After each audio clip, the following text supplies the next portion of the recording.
Today's episode is brought to you by Fulton, a modern brand of arch support.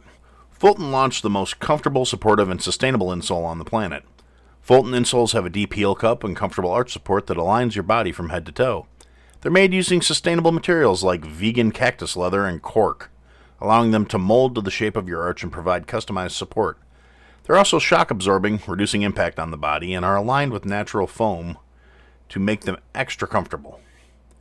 Now, as somebody who's on their feet literally 90% of the day, I can honestly tell you orthotics, insoles, whatever you want, however you look at it, arch support and having good shoes is so important to keeping your back from hurting and things like that.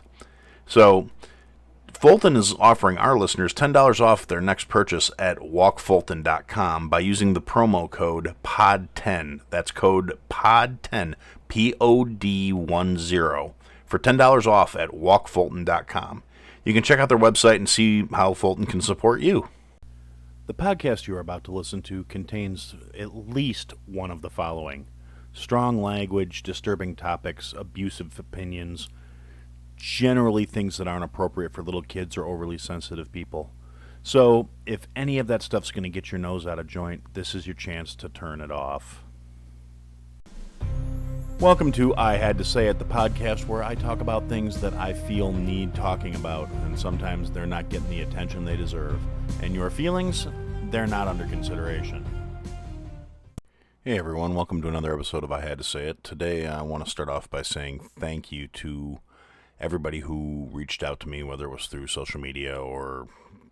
Actually, it's all through social media, realistically, as it relates to this show, to pass along their well wishes, their thoughts, their condolences, whatever, as my family was dealing with a passing. And so, yeah, thank you for that. I appreciate it. I had a few people tell me they thought it was cool that I used an episode just to plug a bunch of other shows. And, I really, like I said in the episode, if you haven't listened to any of those programs and you listened to an episode full of promos and then came back to hear me again, seriously, those are not just like random shows. It's people, I totally endorse them. Go check them out. Next thing I want to casually mention real quick. There is a podcast battle going on Instagram right now, being hosted by Podcastagram. It's a cool setup. It's this deal. It's a guy out of Ireland who basically just gives a platform for podcasts to promote themselves and talks about podcasts and promotes podcasts, and it's really cool, and you should go check it out. We've actually made it down to I guess it'd be the Sweet 16 at this point. So I was kind of surprised to make it out of the first round, if I'm being completely honest. Any of the longtime listeners know that I have this constant thing in the back of my head that says this is really not something anybody actually listens to. And apparently I got enough traction to make it through some rounds, so that's cool. If you happen to be out there and hear this and you want to go vote for that, the next round is probably going to be over by the time you hear this. It drops the same day as this episode's going to drop. But the point I wanted to bring up this is not a call to go vote for me in this thing. I just want to bring up, it was another cool thing because it was an exposure to some more podcasts that I had not personally been following, and got to find some new cool shows through that. So if you want to just go check out the brackets, there's a lot of more good suggestions to listen to if you take the time to go check it out. Look at the stories, look at the history stuff, and see the past, all these shows that were listed. And there were some real cool things in there that I didn't know existed, and I'm constantly on the lookout for new stuff to listen to, so that's great. And got some potential future collaboration stuff out of the deal too, so it's been pretty awesome. So, that being said, I was out of town last week for a funeral, and it kind of got me thinking about family interactions and life in general. And also, this past week was my anniversary, and that got me thinking about relationships more so. I've been married for 15 years, never thought it would happen. Some people didn't think we'd make it this long. What we have may not exactly be normal, but it works for us. I'm not one necessarily to hand out relationship advice, but the general life advice I do hand out tends to be honest and be true to yourself. And that's the way my wife and I approach our relationship. There is no ambiguity. There's no question. There's no doubt. If we have something to say, if something's on our mind, if something's bothering us, it's out there. It's on the table. It's not being held back. There's a lot of times where people think we're getting ready to kill each other because we're yelling at each other, and I mean, we're not one of those like fighting in the middle of Walmart as a rule type people. We try and keep it to ourselves, but there have been times where we've gotten into arguments where people have been around and they're like, Jesus, we thought we were going to kill each other. We're like, no, this is a Tuesday. She gets mad, I get mad, we yell at each other, we go somewhere else, we take a time out, we take a little breather, we take a break, we cool off, and then then we talk like rational adults. But there's no resentment, there's nothing built up, there's nothing, neither one of us is bottling anything up and sitting on anything. And ultimately that works for us. It's not necessarily going to be for everybody, but it works for us, and that's a good thing. And in that respect, in that vein, and in interacting with the family members and seeing several generations of the family come together for the service we had, and I got to thinking about how we define our relationships with each other, and not necessarily just in a personal romantic relationship, but mothers, fathers, parents, children, sons, daughters, husbands, wives, the whole family dynamic. And I was posed a question a little while back. Little shout out to Julian from It Goes Down in the PM. She sent me a message on Twitter, and we got into a conversation. She said she kind of was interested in my opinion on gender roles in a relationship. And I think, honestly, gender roles are stupid. Not just in a relationship, but in society in general. I think gender has nothing to do with the validity of realistically any task shy of ones that are strictly limited to a physical capacity. It is a gender role of someone who is born female and has a uterus and ovaries. The only gender specific thing to that is carrying the pregnancy, carrying the child. That's it. That's the only thing that should be gender normative. There are certain tasks that are traditionally more physical, that are traditionally male, just because from a purely physical standpoint there is generally a size difference and a strength difference. But I don't think those things should be assigned a gender issue based on that. If you are physically capable of doing something, there is no reason why you should not be able to. I think it should be perfectly normal for people to be able to do what makes them happy, as long as they're not hurting anybody else. If there's a little boy that wants to play with dolls, I don't see that as an issue. So fucking what? If there's a little girl that wants to play with fire trucks, so fucking what? She's going to grow up and be a badass firefighter. If there is somebody who wants to cook or bake, it shouldn't matter whether it's a him or a her. I personally love cooking, and nowadays it's not nearly as stigmatized as it used to be, but the whole women belong in the kitchen and the men should be sitting on the couch and the wife should have dinner on the table when the man gets home and all that other shit, not only is it outdated, but it's fucking stupid. Because if you walk into life with that mentality, you're basically eliminating a full set of survival skills from an individual's library, from their tools. Little girls should be taught to work on cars and get dirty and have fun and go play in the dirt, because they should not have to be told, no, stay in the house, have a tea party, you learn to be a homemaker. That's not the way things should be. Because what if she doesn't want to do that when she's an adult? What if the little boy that you told he can't play in the kitchen because that's girly never gets married and doesn't know how to do anything besides boil ramen to survive? My point is, there shouldn't be a gender normative when it comes to those kind of things, because it's dumb. Life is not gender oriented. That is a societal bullshit construct that we all need to get past.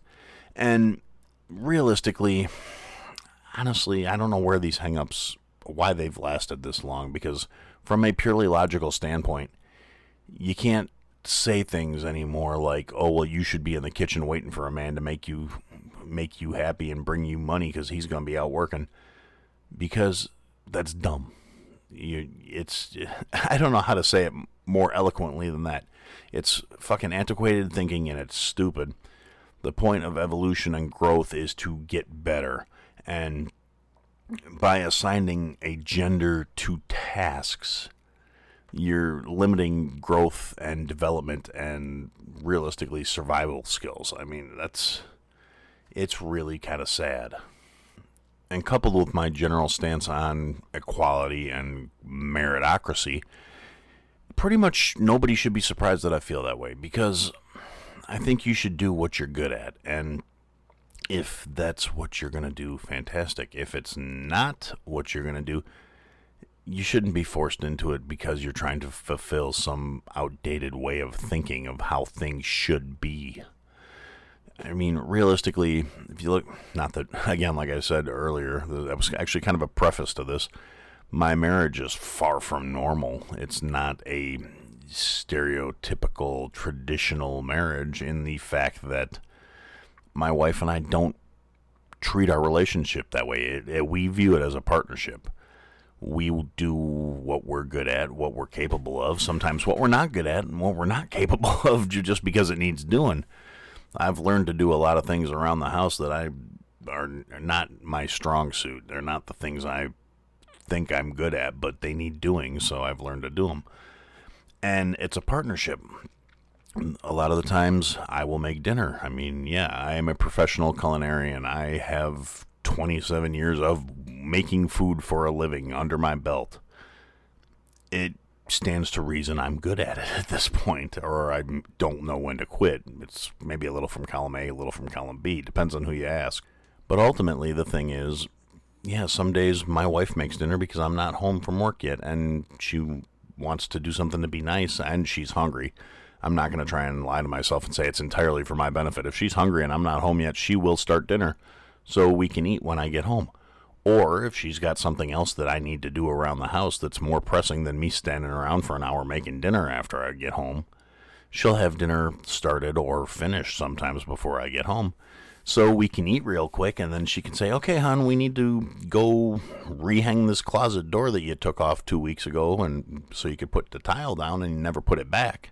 Or whatever particular task it is that needs doing, because that's how things work in our life. That's if the lawn needs to be mowed and I'm not around, it's not, well, the lawn's not getting mowed because that's the man's job. It's when I get home, I'm going to catch an earful for not mowing the damn lawn before I took off to go do whatever I was doing. And not because I'm a guy, but just because that's normally that's one of the things I do. I don't mind doing it. I like going out and getting some sunlight and pushing the mower around and taking care of all that stuff. And she does the trimming with the weed whacker because she says I'm not as careful with it as she is, and I tend to hit low patches around the fence and leave bald dirt, and she ain't wrong. She's better with a weed whacker than I am, I'll admit it. No shame, no harm, no foul. We both work on keeping the house clean, taking, if something needs to be vacuumed or dusted or whatever, it gets done, because that's part of life. If she wasn't there for me, this shit would still need to be getting done, and I would still be doing it. If I wasn't here for her, the shit would still need to be getting done, and she would still be doing it. So delineating it and saying it's one person's responsibility or another person's responsibility is just fucking stupid. And if that's why you're getting into a relationship, is so you don't have to do some menial, pathetic chore around the house, then your priorities are completely fucked, and you're not going to be happy because you're not living in reality. And realistically, I mean, again, the heart wants what the heart wants, and hopefully most of us that are getting involved in relationships are doing so because we're looking for that person that's going to, be our counterpoint, that's going to complete us, that's going to make us happy. Ultimately, that's realistically all we can really shoot for is a little bit of happiness. So why complicate that by assigning you have to do this because of your gender? And realistically, even regardless of gender, if you're in a same gender relationship, if you're in a relationship with somebody that identifies as agendered or whatever, there's such a spectrum of things out there. it's irrelevant. If you're involved with another human being, regardless of the plumbing or the orientation or the definition or the self-definition or whatever they bring to the table, it's a partnership. And thinking they should do something for whatever reason, if it's because your mother always did this shit for you when you were growing up, or because your father always said this is what you're supposed to do, or because your non-identifying, non-binary adulthood figure, whatever you want to spread it to, whoever brought you up should have instilled in you the idea that it's a partnership. It's 50-50. You need to carry equal shares of the load, or it's not going to work and it's not going to last.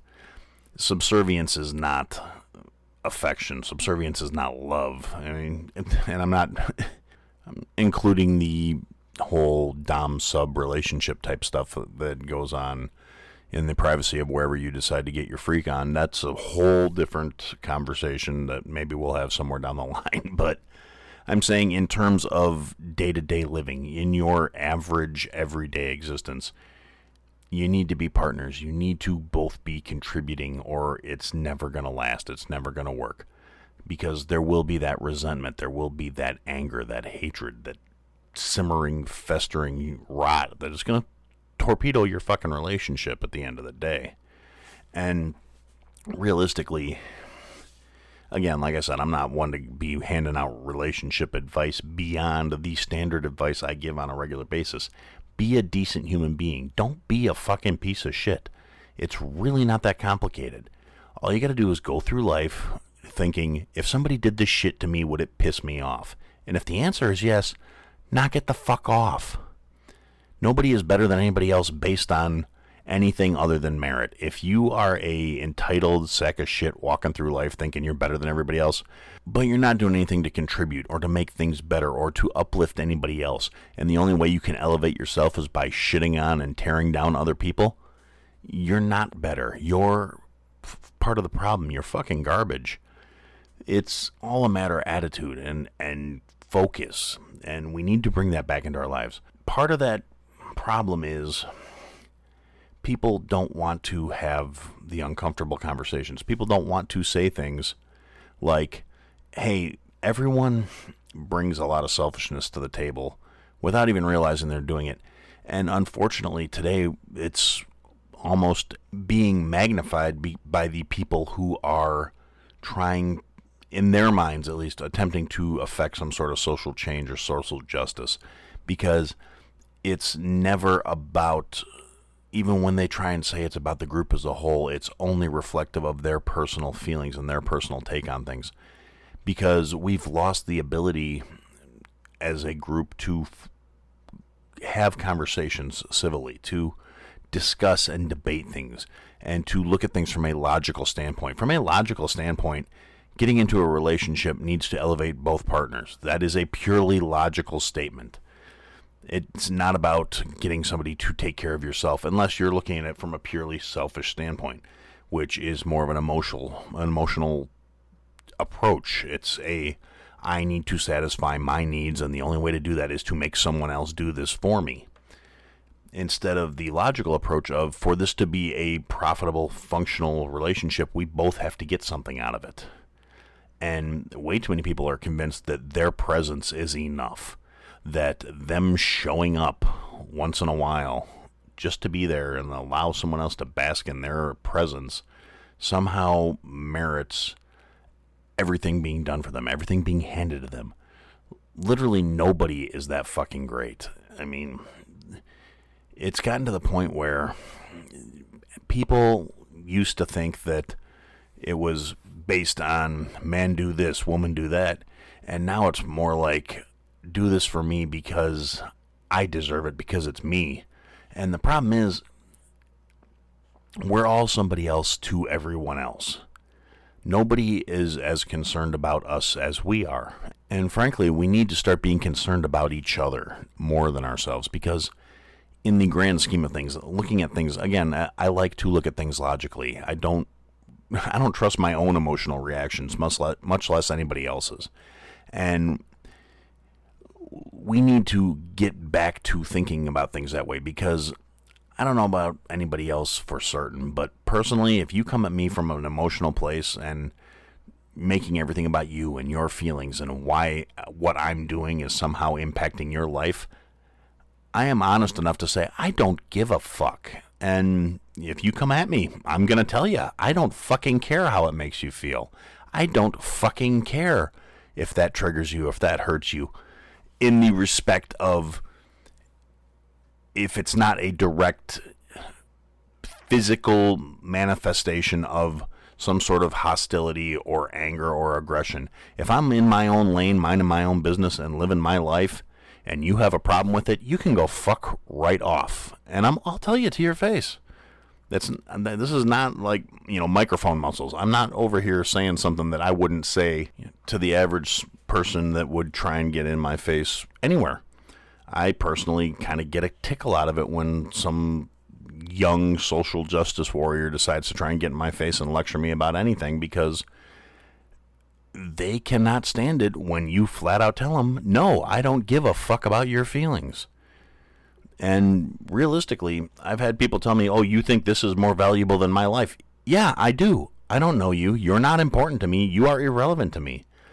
I do not automatically assign value to your existence and your happiness based on your feelings, because you are not a factor in my everyday life. So no, I don't give a fuck. I will not go out of my way to make people uncomfortable or make people unhappy or to fuck with people's lives. But I'm also not going to let somebody else's fears or desires or feelings guide my life. And that's kind of ties back into the whole gender stereotypes and gender normatives, in the respect of, realistically, to be a well-rounded human being, to be someone who has merit and is of worth, you need to be capable. You need to be able to do things. And I'm not saying everyone has to be able to do everything for themselves, but they have to bring enough to the table to offer something to the people who can do the things that they can't. And that is, not necessarily in a material sense of bringing something to the table. You don't have to bring necessarily more money or more the ability to earn more or to have the better job, in as much as you need to be able to provide what the person you are interacting with needs so they can provide what you need. Ultimately, to me, that's just common fucking sense, which, unfortunately, these days ain't so fucking common. And, so that's kind of my take on gender normatives and gender roles. I think they're fucking dumb. If something makes you happy, do it. Rock it. One of my favorite shirts happens to be a light pink polo shirt. Do I think it's girly? Do I think it's sissy? No. I like it, and I think it looks good on me. And fuck you if you can't take a joke. I really don't care. And that's that, yeah. So, in a semi-tying into that first part, I wanted to take a few minutes to address the fact that June is here. June is Pride Month. Now, anybody that's listened to any of the show and any serious amount knows that when it comes to the stance of the LGBTQ plus, if they've added anything else to it and I don't know about it at the moment, I'm sorry, I don't keep up with that stuff all that much.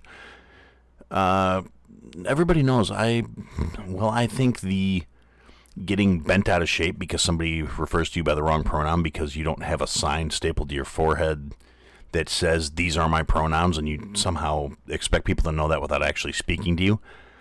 You need to get over that shit. You grow a thicker skin, because somebody referring to you as he when you identify as she, or vice versa, or they, or whatever, it's not a personal attack. It's not an assault on your identity, particularly if it's a stranger that doesn't know any fucking better.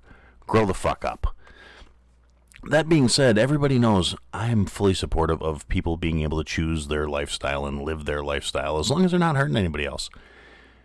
When it comes to your orientation or your identity in a sexual situation or asexual situation or any of the other factors that fall under that umbrella, I 110% completely support you having the right to live your life and make your choices in that respect, to live your best life and to do what you need to do to embrace happiness. And I wish the world did. I wish we lived in a world where Pride Month was not a necessary thing because people were accepted based on whether or not they were a piece of shit.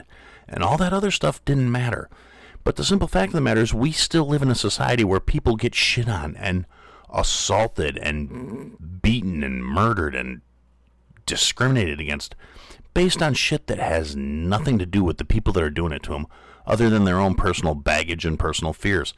I think if you're out there and if you're a heteronormative male and you have a problem with transsexuals or gay people or the queer population or anyone that is alternatively oriented, that says a whole lot more about you than it does about them. If you want to be a judgy prick because some gay guy happens to walk by, fuck you, you piece of shit. Their life doesn't have anything to do with yours. What are you worried about? That they're gonna knock you down and suck your dick and make you feel like you less of a man? Get the fuck over yourself, Gomer. I mean, let these people live their lives. Nobody's walking around, giving you shit for being straight other than the guys who want to be like ultra alpha straight and being disgusting pigs and treating women like they're objects instead of actual human beings. Go fucking figure. But realistically, what are you so worried about? Why is your sexuality so fucking fragile and your self-identity so insecure that somebody else living their life how makes them happy is such a threat to you? And for the love of everything, please don't fucking come at me with anything trying to justify it by a religious text. Because, like it or not, the world does not revolve around what particular story you decided to back. And trying to force other people to live your life based on that kind of bullshit is completely fucking ridiculous. It's morally weak. If you want to preach about morals and you're sitting there being a judgy prick based on some, book that was written a couple thousand years ago by a bunch of other judgy, intolerant assholes. If you want to preach that you believe in a God of love, love is not a concept that allows for judginess or prickiness. And I'm not going to make this into a whole religious stomping ground. I'm just saying it's a really weak excuse. If your faith is that strong and you believe things that strongly, other people believe in what they believe should not be a factor in your faith. And your faith should not be a factor in other people's fucking lives. And so, with that being said, the Pride Month is upon us, and there's probably going to be some really bitchin' parades and some really entertaining things going on in celebration of people that are cool enough to accept people based on who they are instead of who they think they should be. And realistically, when we all get past the bullshit, the little quarter-inch curb that you should be... It's not even like a transition from carpet to hardwood, how small this bump should be in accepting people. You know what? It's like this. It's like a t-shirt. You don't want a gay marriage, don't have one. It's really simple. They're most of the people that are so hung up on this shit, the people they have a problem with really don't want anything to do with them anyway because they're uptight assholes. Just be cool. Be an ally. If you don't fall under the umbrella of getting shit on for who you're in love with, just be decent. That's all you got to do. I mean, I've said this so many times at this point, but with the fact that we still need to have a Pride Month, we still need to acknowledge that all the people that feel this way are still fucking people. They're still human beings. They deserve the same respect, the same dignity, the same opportunity to be who they are as everybody else that fits the quote-unquote norm. And norms shouldn't even be a thing at this point. Norms should be accepting people as people.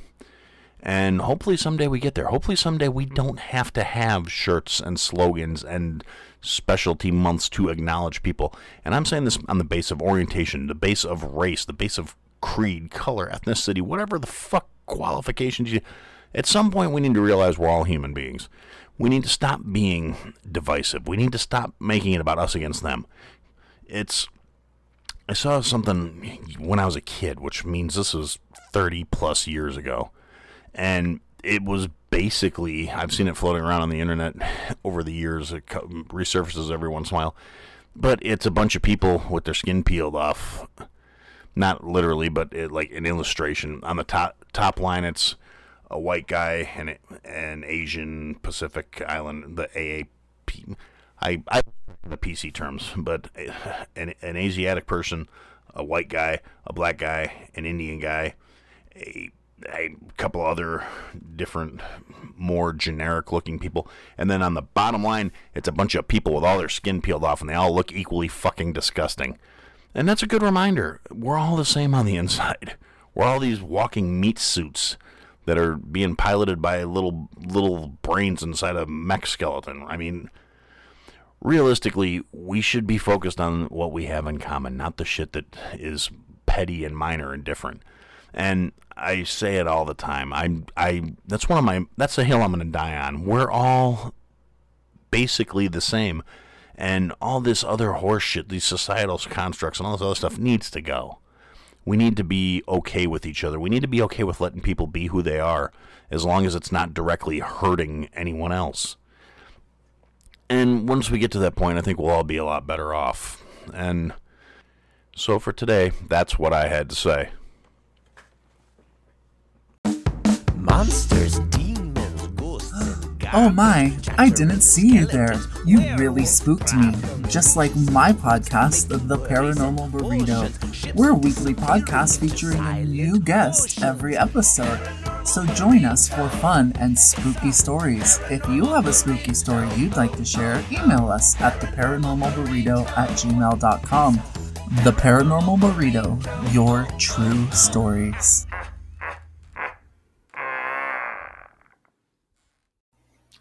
Thanks for listening to another episode of I Had to Say It. If you liked what you heard, leave a review, give us a follow, give me some feedback. And if you didn't like what you heard, leave a review, give me a follow, give me some feedback. I'll try and fix it.